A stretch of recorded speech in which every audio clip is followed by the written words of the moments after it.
मोर ना द्युतीश आचार्य मुई special public prosecutor in charge है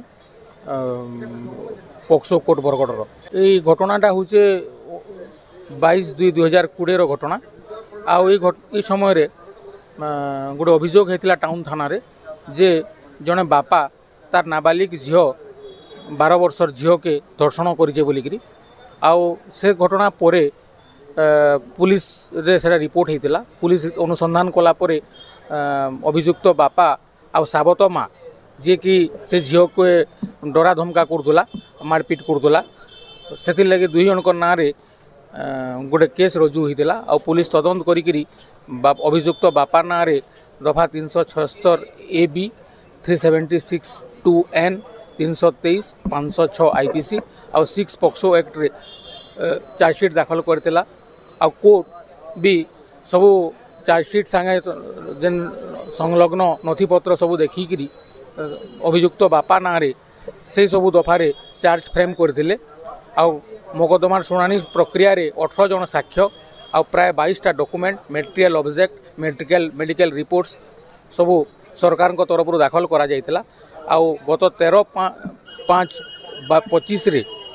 मान्यवर अदालत स्वतंत्र जज पोक्सो बरगढ़ अभियुक्त गणेश सेठ के दोषी साब्यस्त करते सबू दफारे आउ आज डीएलएसए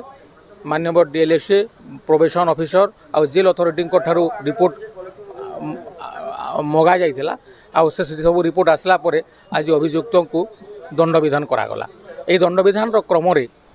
दफा 323 लगी 1 वर्ष आउ 1000 टंका जरिमाना दफा 506 लगी 3 वर्ष सश्रम कारादंड आउ 4000 टंका जरिमाना आ दफा 376 AB दफा 376(2)N दफा 6 पॉक्सो एक्ट रे आजीवन कारादंड रे दंडित करवार संगे संगे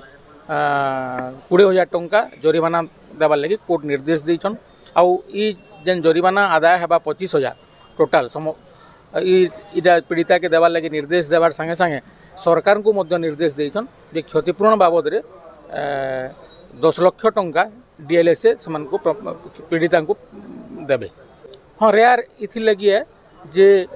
बाप झीर जेन पवित्र संपर्क गोटे कलंक है बापा होकर गोटे नाबालिग झील के धर्षण करवार भाया गोटे अपराध कर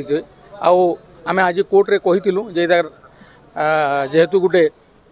समाज विवेक के हलैदेला भाया गोटे घटना है यार प्रति कठोर आभिमुख्य ग्रहण कर कथा आ कठोर दंड विधान होबार कथा जहाद्वारा कि समाज लगे गोटे दृष्टांत होगा आ बाप झीर संपर्क के जेन पवित्र संपर्क के जेन कलुषित होइजे तार लगी समाज के गोटे वार्ता जीवा जे भविष्य में कहीं एंता अपराध नाई करूँ कोहल तो नाई करी मान्यवर विचारपति अन्यान्य आनुषंगिक जिनस सबू के दृष्टि रखीछन आउ अभियुक्तर बयस 42 वर्ष है आउ अन्यान्य तार गोटे गरीब परिवार रू आइसे आउ तार इटा प्रथम अपराध है ये सब के दृष्टि रखिके फांसी दंडादेश नहीं दे आईटा गोटे आम जदिओ कहीलु कोर्ट रे एटा गोटे विरल विरलतम घटना है बोलिकी रेयरेस्ट ऑफ रेयर केस है बोलिकी जुक्ति उपस्थापन करूँ आमर से जुक्ति के कोर्ट ग्रहण नहीं कले तार सत्वे भी ताके आजीवन कारादंड रे दंडित करिछन आउ ये आजीवन कारादंड रे रेमिशन नाइन इटा तांकर अवशिष्ट जीवन अभियुक्त जेल रे कटाबे बोलिकी कोर्ट निर्देश देइछन।